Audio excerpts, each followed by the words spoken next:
Bisquet, le président de la SASU Anti-Drone. Je suis donc à l'origine de cette journée de présentation à l'INRA afin de vous présenter les drones de précision. Cette journée fait suite à une demande de plusieurs planteurs guadeloupéens, à savoir s'il était possible d'utiliser ce genre de drone sur des parcelles d'agrumes, de bananes ou de cannes. Je suis Muriel Mantran, la gérante de la société qui s'appelle Géomatique Caraïbes, qui a été créée en 2011. Donc là, l'idée d'aujourd'hui, c'était de faire un événement, une démonstration aux agents de l'INRA, mais aussi à des organisations de producteurs, agriculteurs, voilà, le milieu agricole, pour leur présenter les potentiels usages du drone en agriculture. Donc à la fois, c'est une partie drone de pulvérisation, donc on peut pulvériser du liquide, des engrais, fertilisants, et aussi des engrais solides, et éventuellement de la poudre qu'on diluerait dans un principe actif ou dans de l'eau. Sur cette partie-là, on a fait une démonstration d'un drone spécifique, donc voilà, tout le monde a vu le fonctionnement du drone. Et après, on a aussi un bel usage en drone, c'est la partie faire de la photogrammétrie, donc prendre des orthophotos, des dalles de photographie aérienne pour avoir une base déjà cartographique précise. On peut avoir un suivi plus régulier déjà en termes de photogrammétrie, photo aérienne.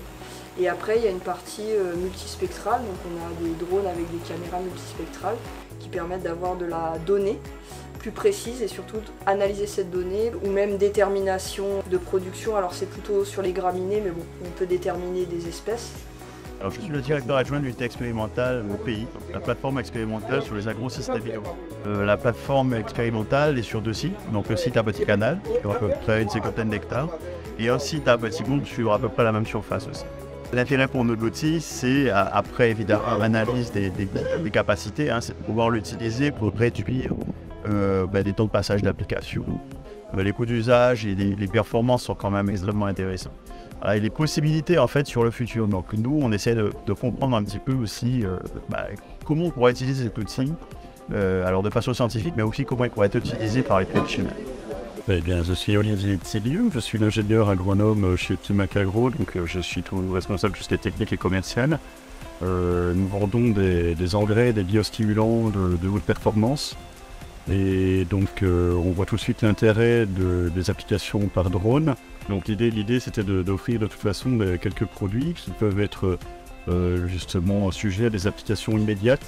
Parce qu'on est sur des doses à l'hectare réduites, sur des bas volumes, et donc avec une capacité de 10 kg, de 10 litres par vol, on arrive quand même à des choses très vite en calcul mental qui sont cohérentes en termes de charge de travail ramenée à la surface d'un hectare. C'est clairement plus précis et puis c'est plus discret. Aujourd'hui, on est en manque de main-d'œuvre. On a du mal à trouver, dans toutes les professions agricoles, à trouver de la main-d'œuvre à mettre dans les champs pour faire des applications. Donc là, ça résoudrait en partie le problème. Donc là, c'était une première démonstration, on en aura aussi d'autres. On va nous proposer des tests même avec l'INRA, avec le CIRAD, avec des producteurs aussi, des tests au champ, voilà, et faire des mesures, des suivis. Nous allons commencer une série de tests sur de l'ananas bio, sur une parcelle de 2,5 hectares. Sur cette parcelle, nous allons délimiter une partie qui nous sera dédiée, où nous ferons du traitement par drone. Nous utiliserons également une caméra multispectrale afin d'avoir une vue générale et aérienne de l'ensemble de cette parcelle. Nous ferons également un relevé orthophoto et nous suivrons l'évolution. On verra si c'est une fois par mois, si c'est une fois par semaine, voir l'évolution et nous agirons en conséquence. Voilà, il y avait plusieurs partenaires qui étaient là avec nous. Donc on avait Anti-Drone qui est vraiment sur la partie drone, voilà, matériel, machine et formation, parce que lui aussi fait de la formation. On avait la société qui s'appelle TSA, donc une société qui est basée en Côte d'Ivoire et qui fait de l'usage du drone de pulvérisation pour traiter ses bananes, mais également ses cannes à sucre. On avait la société DroneVolt, donc qui est un constructeur de drones et un revendeur des drones DJI, un partenaire pour se fournir, un fournisseur pour nous, avoir du matériel sur place.